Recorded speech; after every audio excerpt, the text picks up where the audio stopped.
Hey everyone, I'm Kelly, educator with Kenra Professional, and today I'm going to be teaching you Color Melting 101. Before we get started, be sure to subscribe to our channel for more educational content. Today I'm creating a dimensional, natural-looking color that blends previous highlights with a natural base. I want to make this a low-maintenance style that doesn't require frequent upkeep. Color melting is a technique that blends a base color with a color on the ends, so there is a seamless transition between the two colors. To formulate for my color melt, I am going to use Kenra's 5 easy steps to color formulation. First, I will want to assess my client's natural level and tone. I will have some underlying pigment that will be exposed after the lightening process. I will be incorporating a violet-based shade into our mid-length and end formulation that will help neutralize this unwanted warmth while still depositing my target shade. By conducting a thorough consultation, I have decided I will be creating a low-maintenance color result that matches the natural base, blends previous highlights, and creates a light shade of beige on the ends. I will need to do some lightening before the color melting service to assure I have my best light beige results throughout the canvas. So now that I've brightened up the hair around the face, I'm ready to begin my color melt. I'm first going to want to start by sectioning the hair. I'm going to first find my client's natural parting. My mannequin uses a middle parting, so I'm going to leave the hair there. You can adjust this accordingly to how your client normally likes to wear their parting. So working directly down the center of the head, I'm going to create a zigzag right where our hairline section ended, all the way to the back hairline. Now that I have 2 large subsections, I'm going to take another diagonal from the highest point of the head right behind the ear. Zigzag partings are perfect for a color melt application as they really help assist in giving the perfect blend.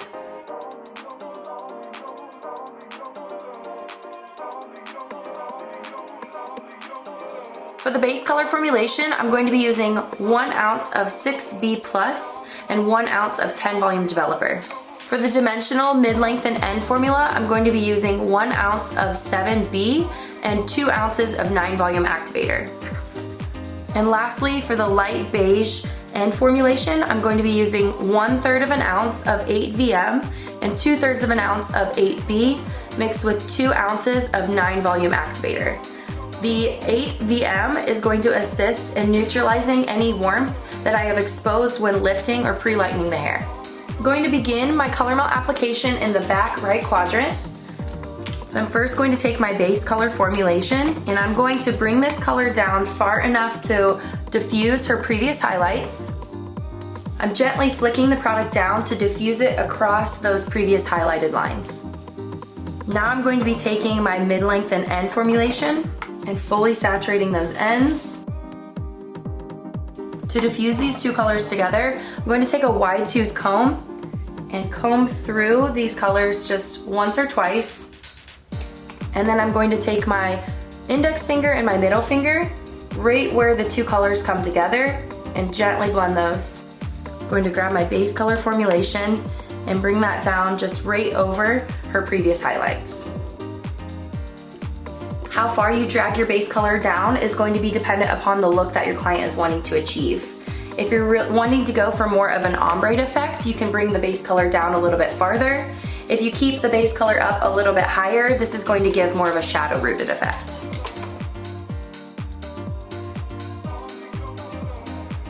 So every 3rd subsection, I am going to be using the same base color formulation, but I am going to go to my mid-length and end dimensional formulation. This is going to help give some depth into the canvas and really make it look super natural. Pro tip when color melting: to keep the application super clean, I like to start at the bottom of my subsection and work to the top so I don't flip any of the color over to the next subsections and get any color where I may not be ready to work yet. To avoid my 2 mid-length and end formulations from combining together, I'm going to take my subsection of my dimensional formulation and just slightly over direct it to the exterior of this quadrant to avoid the 2 combining together. Kenra color options for color melting are permanent and semi-permanent color. Permanent color is great for clients looking for long-lasting, vibrant color results. Semi-permanent color is also a great color option. I love using semi-permanent color on clients, especially with previous lightening, because it's super gentle on the hair, gives beautiful shine, and brings dull hair back to life. Semi-permanent is also a great way to introduce clients to the world of hair color without commitment and upkeep.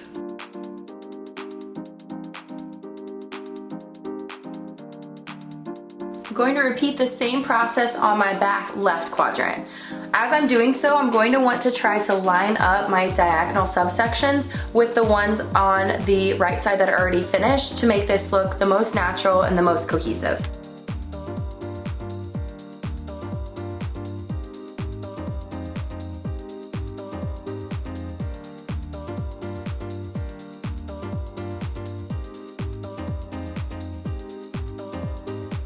I'm on my third subsection, so I'm going to switch up my mid-length and end formulation to my dimensional shade, and I'm going to slightly over-direct it to the exterior of my subsection to maintain a really clean canvas.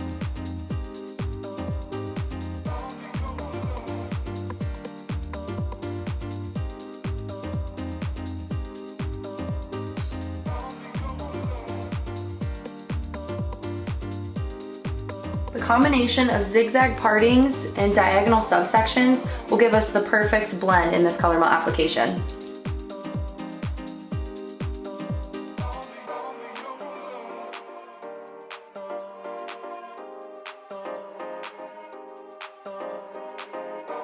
And working the diagonal back away from the face so it does follow the same diagonal pattern as the back two quadrants. These diagonals are going to follow the round of the head, so this is going to give a very natural looking blended result.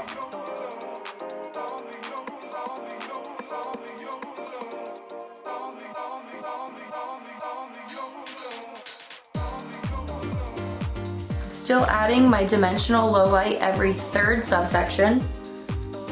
In the front quadrants, I'm going to direct this slightly back to the left to again make sure I don't overlap any of my color and keep everything nice and clean.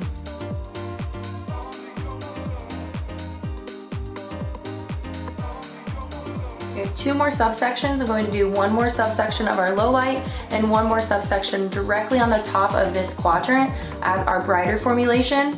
I would want to avoid putting my low light formulation directly on the top of the head, as we do want this to look sun-kissed, and this is generally going to be our lightest part of the head.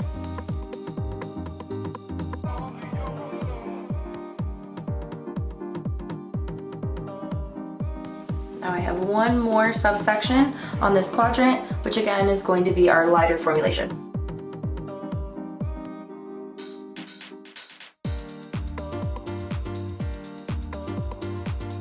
Now I'm going to continue the same process on the left quadrant.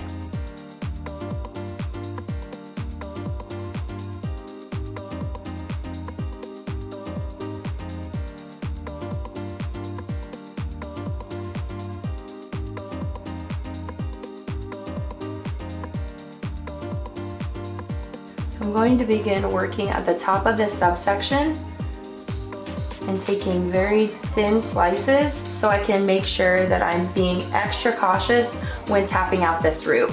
I just want to bring the color down far enough to blur out any of the highlight lines that I did put in there. But again, I don't want to drag the color down too far to take away any of the brightness that I did add.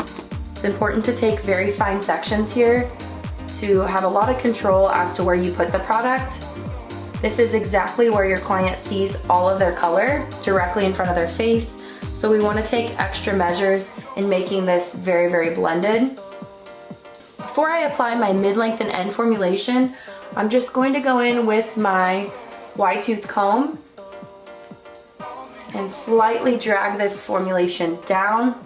So now that I have that base color applied, I'm going to go back in with my mid-length and end formulation.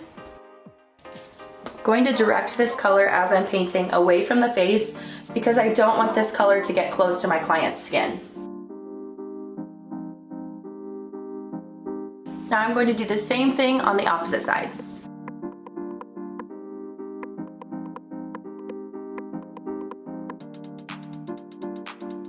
Now that the color melt is applied, I'm going to process for 30 minutes for our permanent color formulation. And here's the final result of my color melt. With all of our tips and tricks, this process was quick and easy and the color is beautifully blended. I encourage you all to try this color technique on your clients.